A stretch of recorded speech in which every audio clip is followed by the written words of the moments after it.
2000 एक ऐसा साल था इंडियन क्रिकेट के लिए जो शायद सबसे भारी सालों में से एक था। साल शुरू हुआ तो इंडिया सिडनी में 3-0 से टेस्ट मैच सीरीज हारा बुरी तरह से, जहां पे सचिन तेंदुलकर और कुछ एक्सटेंड तक सौरव गांगुली लगे कि है उस ऑस्ट्रेलियन टीम को टक्कर देने की काबिलियत रखने वाले प्लेयर्स। इंडिया वापस आने के बाद साउथ अफ्रीका के साथ घर में टेस्ट सीरीज थी। 2-0 से इंडिया वो टेस्ट सीरीज हार गई, जिसके बाद सचिन तेंदुलकर ने कैप्टनसी से इस्तीफा दे दिया। ओडीआई सीरीज थी, उसके बाद इंडिया 3-2 से वो सीरीज जीता। बट जैसी सीरीज खत्म हुई तो कुछ नया सामने आया। पता चला कि वो सीरीज एक्चुअली में एक फिक्स्ड सीरीज थी, जैसे साउथ अफ्रीका के उस समय के कप्तान हैंसी क्रॉने ने कुछ और प्लेयर्स के साथ मिलके फिक्स किया था। और उसके बाद हम श्रीलंका के साथ ट्राई सीरीज खेलने गए शारजा में, कोका कोला सीरीज, और फाइनल्स में हम बुरी तरह रौंदे गए। मतलब फाइनल्स में हमने 300 का स्कोर चेस करते हुए बहुत रो के 54 रन्स बनाए। 54 ऑल आउट हम हुए और ऐसा लगा कि शायद इंडियन क्रिकेट यहाँ से बाहर आ ही नहीं पाएगी। और उसके बाद हम आज जानते हैं कि हम एक अच्छे ट्रैवलर्स की तरह देखे जाते हैं।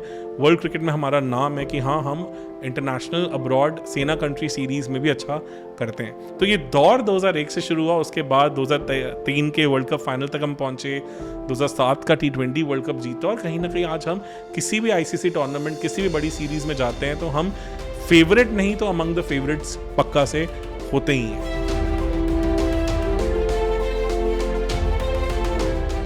नमस्कार दोस्तों, फाइनली ये मोनोलॉग सीरीज़ हमारी शुरू हो चुकी है। 2 वीडियोस गए हैं और आप सबने बहुत प्यार दिया है। आज कोशिश है एक और बहुत बड़े इंडियन क्रिकेट के चैप्टर के बारे में डिस्कशन हो। थोड़ा सा वापस जाएंगे 24 साल पहले, 2000 का समय। आई थिंक 2000 एक ऐसा साल था इंडियन क्रिकेट के लिए जो शायद सबसे भारी सालों में से एक था, बहुत सारे रीजंस के कारण। जब साल शुरू हुआ तो इंडिया सिडनी में 3-0 से टेस्ट मैच सीरीज़ हारा बुरी तरह से, और बॉर्डर गावस्कर सीरीज़ का वो काफ़ी ज़्यादा दर्दनाक एक हमारा किस्सा रहा है, जहाँ पे सचिन तेंदुलकर और कुछ एक्सटेंड तक सौरव गांगुली लगे कि है उस ऑस्ट्रेलियन टीम को टक्कर देने की काबिलियत रखने वाले प्लेयर्स। पर फाइनल टेस्ट मैच जो था सिडनी में, कुछ ग्लिम्पसेस किसी और एक और प्लेयर से भी दिखे, जिनका नाम था विवेश लक्ष्मण। उन्होंने एक शानदार 170 रन की पारी खेली थी। ग्लेन मैकग्राथ, ब्रेट ली को इतना फ्लॉलेस क्रिकेट खेल के दिखाया था कि लगा था कि हाँ, कि ये प्लेयर काफ़ी बड़ा प्लेयर बनने वाला है। पर उसके बाद जो VB सीरीज़ हुई, वहाँ पे उनका इतना खास कोई योगदान नहीं रहा। जबकि सचिन तेंदुलकर के रिक्वेस्ट पे इंडियन टीम मैनेजमेंट ने उनको उस सीरीज़ के लिए रोका था, जबकि पहले वो इनिशियल स्क्वाड में नहीं थे। लक्ष्मण कुछ खास कर नहीं पाए। इंडिया वापस आने के बाद साउथ अफ्रीका के साथ घर में टेस्ट सीरीज़ थी। 2-0 से इंडिया वो टेस्ट सीरीज़ हार गई, जिसके बाद सचिन तेंदुलकर ने कैप्टनसी से इस्तीफा दे दिया। वो एक ऐसा एरा था जब इंडिया घर में नहीं हारती थी। मैंने 96 से क्रिकेट देखना शुरू किया था। मैंने कभी नहीं देखा था कि इंडिया को घर में टेस्ट सीरीज़ हारते हुए। मतलब 96 में Australia I, south Africa I, उसके बाद 98 में फिर ऑस्ट्रेलिया वापस आई, 99 में पाकिस्तान आई। बहुत बड़ी बड़ी सीरीज़ हुई उसके बीच में, श्रीलंका, न्यूजीलैंड, हर टीम के साथ। पर इंडिया कभी भी ऐसी नहीं लगी कि इंडिया अपने घर में हारेगी। तो वो 2-0 की हार काफ़ी बड़ी हार थी, काफ़ी चुभने वाली हार थी। और उसके बाद जब सचिन तेंदुलकर ने कैप्टनसी छोड़ी तो तब वहाँ पे एक यंग प्लेयर सौरव गांगुली को मौका मिला, वो कैप्टन बने। ओडीआई सीरीज़ थी, उसके बाद इंडिया 3-2 से वो सीरीज़ जीता। बट जैसी सीरीज़ ख़त्म हुई तो कुछ नया सामने आया। पता चला कि वो सीरीज़ एक्चुअली में एक फिक्स्ड सीरीज़ थी, जैसे साउथ अफ्रीका के उस समय के कप्तान हैंसी क्रॉने ने कुछ और प्लेयर्स के साथ मिलके फिक्स किया था। काफ़ी बड़ा स्कैंडल सामने आया। क्रिकेटिंग वर्ल्ड पूरी तरह शॉक्ड था, इंडियन ऑडियंस शॉक्ड थी। मेरी खुद की मदर, जो क्रिकेट के बहुत आर्डेंट फॉलोअर रहे हैं, जो बचपन से उन्होंने हमेशा मुझे क्रिकेट दिखाया, उन्होंने तक भी क्रिकेट को हमेशा के लिए अलविदा कह दिया। तो ऐसा एक समय जहाँ पे मैं खुद भी प्रोफेशनल क्रिकेट खेल रहा था उस टाइम पे। उससे पहले डिस्ट्रिक्ट लेवल पे खेला था, तब स्टेट लेवल के लिए सिलेक्ट हो रहा था। बट उस एक इंस्टेंस ने मेरा भी कॉन्फिडेंस क्रिकेट में शेक कर दिया, और मैंने भी एक तरह से प्रोफेशनल क्रिकेट को तब से अलविदा ही कह दी। बिकॉज घर पे बातें अलग होनी शुरू हो गई, सर्कल में डिस्कशंस अलग होने लग गए। काफ़ी बुरा दौर था, पर गांगुली ने किसी तरह से टीम को इकट्ठा करने की कोशिश की। उसके बाद एशिया कप हुआ, वहाँ हम बुरी तरह रौंदे गए, फाइनल तक भी नहीं पहुँच पाए। फिर उसके बाद एक बहुत बड़ा टूर्नामेंट आया ICC का, चैम्पियंस ट्रॉफी। वहाँ पे हमें कुछ उभरते हुए सितारे दिखे। सबसे पहले ज़हीर खान आए, जिन्होंने अपनी बेहतरीन बॉलिंग से सबको बहुत ज़्यादा प्रभावित किया, बहुत इम्प्रेस किया। उनकी यॉर्कर्स देखते बनती थी, 140-45 की यॉर्कर मारने वाला लेफ्ट आर्म पेसर इंडिया ने पहले कभी शायद नहीं देखा था। तो उसके बाद उसी सीरीज़ में ऑस्ट्रेलिया का अगेंस्ट हमें एक और सितारा मिला, युवराज सिंह। युवराज सिंह को मैंने पहली बार लाइफ में उससे 1 साल पहले देखा था 99 में। डोमेस्टिक टूर्नामेंट भी नहीं कहूँगा मैं, वो अंडर 19 का टूर्नामेंट था। तो लुधियाना वर्सेस चंडीगढ़ मैच चल रहा था। I was a ball boy in that match. तो मैं बाउंड्री पे खड़ा हुआ था। मैंने उन्हें एक सेशन में आई थिंक 100 के आसपास स्कोर करते देखा और शानदार शॉट्स। पर कभी ये नहीं सोचा था कि ये प्लेयर 1 साल के बाद इंडियन टीम के लिए खेल रहा होगा, वो बहुत बड़ी बात थी। तो जब वो आए इंडियन टीम में, उन्होंने अपनी पहली ही बैटिंग इनिंग्स में, उनका दूसरा मैच और पहली इनिंग्स में उन्होंने एक शानदार 80-84 की पारी खेली उस ऑस्ट्रेलियन लाइनअप के अगेंस्ट। तो वो बहुत बड़ी बात थी। और नायरोबी में उस दिन वो विकेट काफ़ी ज़्यादा मूव कर रही थी। अगर आपको याद हो, तेंदुलकर ने उस मैच के बाद बोला भी था कि जब मैंने उस विकेट को देखा तो मैंने गांगुली को कहा कि यहाँ पे हम मेघरात को नॉर्मली नहीं खेल सकते, तो मुझे थोड़ा डिसमेंटल करना पड़ेगा। और काफ़ी बड़ा वर्बल बैटल भी हुआ था तेंदुलकर और ये मेघरात के बीच में। इनफैक्ट तेंदुलकर ने 3 बहुत शानदार छक्के जड़े थे। पहला थर्ड मैन के ऊपर एज लग के, फिर डाउन द ट्रैक और फिर एक पुल मार के। इस पर बड़ा फेमस कमेंट्री इंस्टेंस भी है जहाँ पे हर्षद बुगले ने कहा था कि this ball is not in Nairobi. But उस टूर्नामेंट में बहुत अच्छा खेलने के बाद भी इंडिया फाइनल्स में न्यूजीलैंड से हार गई। और शायद वहाँ से हमारा एक सिलसिला भी शुरू हुआ कि हम फाइनल्स पहुँच जाते थे पर फाइनल्स हार जाते थे। तो काफ़ी अच्छा टूर्नामेंट गया, लोग मिले, पर जब फाइनल हारे तो कहीं ना कहीं वो मैच फिक्सिंग, वो सब चीज़ें दोबारा पिक्चर में आनी शुरू हो गई कि क्या था। क्योंकि न्यूजीलैंड से पहले हम साउथ अफ्रीका और ऑस्ट्रेलिया को हरा के आए थे, जो कि ज़्यादा तगड़ी टीम्स थी, ज़्यादा बेहतरीन टीम्स थी। और उसमें भी हमारे ओपनर्स ने बहुत अच्छा स्कोर किया था। गांगुली ने 100 स्कोर किया था, Tendulkar played well, but still we couldn't just cross the line. और उसके बाद हम श्रीलंका के साथ ट्राई सीरीज़ खेलने गए शारजा में, कोका कोला सीरीज़, और फाइनल्स में हम बुरी तरह रौंदे गए। मतलब फाइनल्स में हमने 300 का स्कोर चेस करते हुए बहुत रो के 54 रन्स बनाए। 54 ऑल आउट हम हुए। मुरलीधरन ने 7 विकेट्स ली 30 रन देके, और ऐसा लगा कि शायद इंडियन क्रिकेट यहाँ से बाहर आ ही नहीं पाएगी, कि अब कहीं ना कहीं अब वो मैच फिक्सिंग के बादल, न्यू कप्तान, न्यू प्लेयर्स, बहुत कुछ हो रहा है, चीज़ें हो नहीं पाएंगी। टेस्ट क्रिकेट में भी हमारा कोई अच्छा हाल नहीं चल रहा था। हम उसी साल बांग्लादेश गए, बांग्लादेश का पहला टेस्ट मैच 2000 में, और वहाँ पे एक बांग्लादेशी कमज़ोर टीम भी हमारी बॉलिंग के अगेंस्ट अच्छा कर पा रही थी। अनिल कुंबले इंजर्ड थे, तो जो उनके जगह आए स्पिनर्स थे, सुनील जोशी को मौका मिला, शरणदीप सिंह थे जो बाद में उन्होंने जिम्बाब्वे के अगेंस्ट डेब्यू किया, और बहुत सारे प्लेयर्स थे जिनको मौका मिल रहा था, पर किसी तरह से वो उतने इफेक्टिव नहीं दिख रहे थे। तो बांग्लादेश ने 400 रन स्कोर किए, और एक बार बैटिंग करते हुए हमारी पहली 6 विकेट थोड़ी जल्दी गिर गई थी, तो हम काफ़ी थोड़ी डामाडोल सिचुएशन में एक बार तो आ गए थे। उस मैच को किसी ना किसी तरह से जावगल श्रीनाथ ने बाहर निकाला। सेकेंड इनिंग्स में डिसमेंटल करके रख दिया बांग्लादेश को, जिस तरह वो मैच जीते। फिर जिम्बाब्वे घर आई। उस दौर की जिम्बाब्वे आज की जिम्बाब्वे नहीं थी, उनमें बहुत अच्छे प्लेयर्स थे। Andy flower, grand flower, Heath streak, बहुत शानदार प्लेयर्स भरे हुए थे, पर वो फिर भी इतनी अच्छी टीम नहीं थी कि इंडिया में उस टीम को हराने में प्रॉब्लम होती। पहला टेस्ट मैच दिल्ली में था, फिरोजा कोटला मैदान में, वहाँ पे भी हमने स्ट्रगल किया, किसी तरह से हमने जीता, और वो मैच जिताने वाले भी जावगल श्रीनाथ ही थे जिन्होंने उस मैच में 9 विकेट्स ली।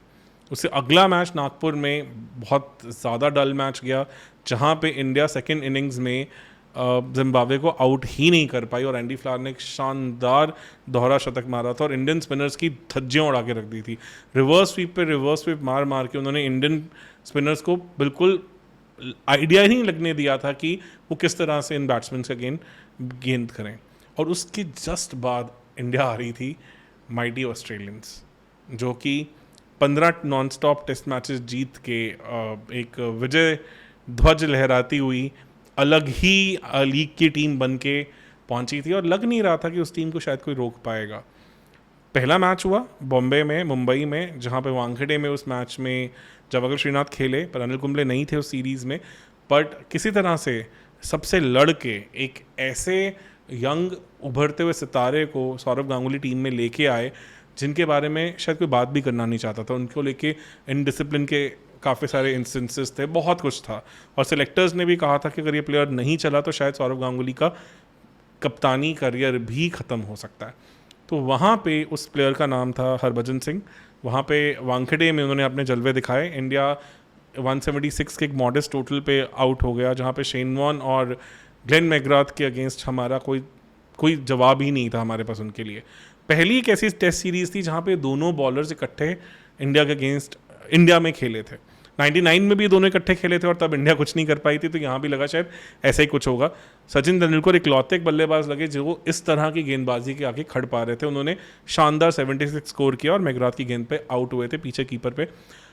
बैटिंग जब ऑस्ट्रेलिया की शुरू हुई तो उनके साथ भी वही कठिनाई हुई। पहली 5 विकेट 100 रन के अंदर ही गिर गई थी, जिसमें से 3 विकेट हरभजन ने ली। बट फिर शुरू हुआ मैथ्यू हेडन और एडम गिलक्रिस्ट का काउंटर अटैक और उन्होंने लगभग 200 रन की पार्टनरशिप मार के वो मैच बिल्कुल ही इंडिया के पार कर दिया। सेकेंड इनिंग्स जब इंडिया बैटिंग करने आई तो जवाहर श्रीनाथ तब तक इंजर्ड हो चुके थे। एक सिंगल हैंड के साथ उन्होंने बैट पकड़ के बैटिंग की। तेंदुलकर बहुत अनफॉर्चुनेटली आउट हुए थे, शॉट मार के फॉरवर्ड शॉट लग के पीठ पे लग के पॉन्टिंग ने उनको कैच किया था और लगा था कि शायद ये सीरीज़ अब इंडिया की ख़त्म हो गई है। अगला टेस्ट मैच जो शायद एक ऐसा टेस्ट मैच था जिसने इंडियन क्रिकेट को बदल के रख दिया। उस टेस्ट मैच से पहले की इंडियन क्रिकेट और उस टेस्ट मैच के बाद की इंडियन क्रिकेट बिल्कुल अलग इंडियन क्रिकेट है। उस टेस्ट मैच को हम famous Eden Garden test match के साथ भी जानते हैं। मैं खुद अपना 10वीं का एग्ज़ाम की तैयारी कर रहा था और तब पढ़ाई में इतना अच्छा नहीं था और कहीं ना कहीं वो सीरीज़ ने बहुत मेजर कंट्रीब्यूशन की है मेरी आगे की जर्नी में, जहाँ मैं फिर आईआईटी दिल्ली में कंप्यूटर साइंस इंजीनियरिंग तक पहुंच पाया। तो कहीं ना कहीं वो इंस्पिरेशन मिली कि आप कभी भी कुछ भी कर सकते हैं ज़िंदगी में। तो उस टेस्ट मैच से पहले जो दो उस टेस्ट मैच के स्टार बने वो प्लेइंग 11 की तरफ शायद दिख ही नहीं रहे थे। जो राहुल द्रविड़ थे कहीं ना कहीं उनकी फॉर्म का भी कंसर्न था, पर वो उस समय वायरल फीवर से भी जूझ रहे थे। और जो वीवीएस लक्ष्मण थी उनकी की पूरी जो स्पाइनल कॉर्ड है वो मुड़ चुकी थी। मतलब he had some serious back injury, अच्छी खासी बैक प्रॉब्लम उनको थी और किसी भी एंगल से डॉक्टर्स ने रिकमेंड नहीं किया था कि आप वो मैच खेलिए। शायद सर्जरी तक की भी बात हो रही थी। जब अगर श्रीनाथ इंजर्ड थे, आपके पास अच्छे अभी तक वेल एस्टैब्लिश्ड स्पिनर्स कोई नहीं दिख रहे थे बिकॉज अनिल कुंबले उस सीरीज़ में नहीं थे। उस दौर में आप इंडिया में टेस्ट मैच अनिल कुंबले के बिना जीत ही नहीं सकते थे, ऐसा एक वो दौर था। तो और एकदम से लग रहा था कि दो यंग बल्लेबाज लक्ष्मण और शायद द्रविड़ भी नहीं खेल पाएंगे। किसी तरह से उन्होंने हिम्मत दिखाई और उस प्लेइंग 11 का हिस्सा बने।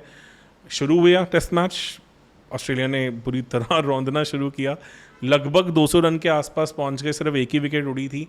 और उसके बाद जब टी के बाद उस यंग स्पिनर ने अपना जलवा दिखाना शुरू किया। हरभजन सिंह ने शानदार हैट्रिक लेके एक बार पूरी की पूरी ऑस्ट्रेलियन बैटिंग लाइनअप को धराशायी कर दिया और दिन ख़त्म होते होते तक वो 300 के आसपास 8 विकेट्स खो चुके थे। अगले दिन फिर स्टीव वॉ ने दिखाया कि वो क्यों टेल के साथ खेलने वाले सबसे उस एरा के बेस्ट बैट्समैन थे वो, और गिलिस्पी जुड़ गए। जो कि गिलिस्पी ऐसे एक प्लेयर हैं जिन्होंने हर सीरीज़ में उस दौर में 2001 में, 2003 में, 2004 में इंडिया को क्रिटिकल मोमेंट्स पे रोका है अपने बल्लेबाजी के साथ। मतलब वो ईडन गार्डन टेस्ट मैच हो गया या आपका फेमस सिडनी का टेस्ट मैच हो गया या उसके बाद चेन्नई का 2004 का टेस्ट मैच हो गया, हर बार उन्होंने ऐसा करके दिखाया। तो उन्होंने फिर से वो करना शुरू किया और किसी तरह से ऑस्ट्रेलिया 400 का आंकड़ा पार कर गई। और जब इंडिया की बल्लेबाजी आई तो हमारे पास उसका कोई जवाब ही नहीं था। हम दूसरा दिन ख़त्म होने तक अपनी 8 विकेट खो चुके थे, लगभग 128-129 तक। एक बल्लेबाज खड़ा हुआ था और अच्छा खेल रहा था जिसका नाम था वीवीएस लक्ष्मण। राहुल द्रविड़ को शेन वॉर्न ने अराउंड द विकेट जाके इतना प्यारा एक बॉल करके बोल्ड किया था कि राहुल द्रविड़ के टेस्ट करियर के ऊपर बहुत बड़ा क्वेश्चन मार्क आना शुरू हो गया था। मीडिया में उनके बारे में बहुत कुछ लिखा गया कि शायद ये ख़त्म हो चुके हैं। और उसके बाद जब फॉलो ऑन दी ऑस्ट्रेलिया ने अगले तीसरे दिन बल्लेबाजी करते आई, इंडिया 171 पे धराशायी हो गई और वीवीएस लक्ष्मण लास्ट बल्लेबाज थे आउट होने वाले। आई थिंक 59 उन्होंने स्कोर किया था और गलत डिसीजन पे आउट हुए थे। तो फॉलो ऑन देने के बाद थोड़ा सा इंडियन थिंक टैंक ने सोचा कि कुछ अलग करने की ज़रूरत है। उन्होंने ओपनर आउट होने के बाद वन डाउन पे regular one down player Rahul Dravid को ना भेज के वीवीएस लक्ष्मण को भेजा। और वीवीएस लक्ष्मण जब आए तो माहौल बहुत टेंस था। इंडिया ऑलमोस्ट 250 रन से पीछे था।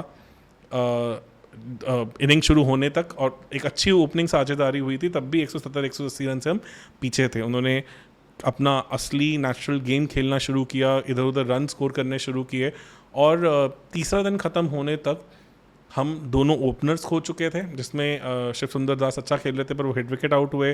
तेंदुलकर फिर से एक लो टोटल पे आउट हुए फर्स्ट इनिंग्स में। मैकग्राथ ने उनको प्लम LBW किया था रिवर्स स्विंग पे, और ऐसे आउट किया था कि उनको शायद एम्पायर को अपील करने की भी ज़रूरत नहीं पड़ी थी LBW आउट करने में। और सेकेंड इनिंग्स में भी गिलेस्पी ने उनको अपना शिकार बनाया। और जब सौरव गांगुली दिन थर्ड डे ख़त्म होते होते आउट हुए तो ऐसा लगा कि शायद ये टेस्ट मैच ख़त्म हो चुका है।